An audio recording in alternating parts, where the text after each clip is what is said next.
कि कल्चर है साडे वसबे दा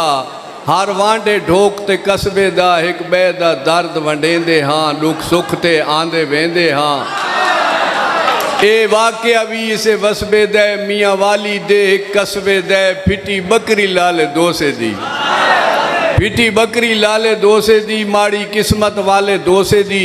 दोसा प्यार परीद दा बंदा हाई डाडा रात ते रीत दा बंदा हाई खिलकत अफसोस ते आंदी रही चाह पींदी रोटियां खांदी रही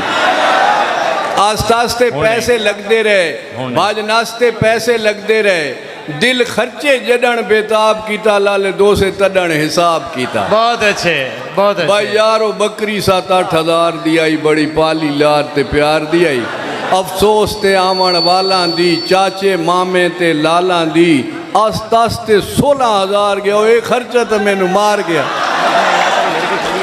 इसे ख्याल दोसा बैठा है या तले बुकैन दे लेटा है कै बार बूहे ते ला मारा जल्दी च आवाज वला मारा आ बकरी आन संभाल भिरा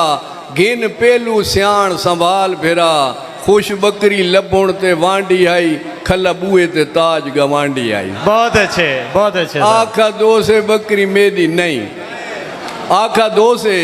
बकरी मेरी नहीं ताज आखा किन्ने तेरी नहीं ए सिंह देखो से रंग देखो से चाल चलन ते ढंग देखो ए बुत देखो जो बन देखो दुध नाल भरे हुए थान देखो ओ तेरी बकरी नू पहचानदा हाँ इसे सारे लछण जानदा हाँ घा अपने चू रोज वलेंदा हम जेड़ा तेरे नाल करेंदा हम। बहुत अच्छे बहु डोटी ते बहु तकड़ी ए बकरी तेरी बकरी है। बहुत अच्छे खैरे दे जुड़ी चू गोल आंदी ओ नप बकरी तेरे कोल आंदी आखा दोसे मेरी होवे ता आखा दोसे मेरी होवे ता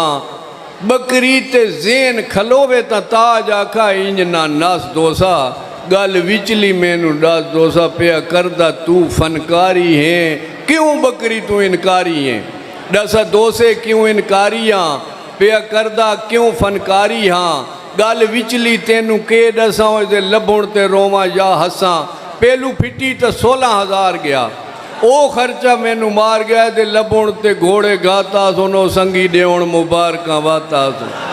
बहुत अच्छे बाण बकरी मैं कण मांझ पोसियो मैनू गां तू मांगी वांझ पोसी भावे कीमती जेडी होवे पई ताजा बकरी तेरी होवे। क्या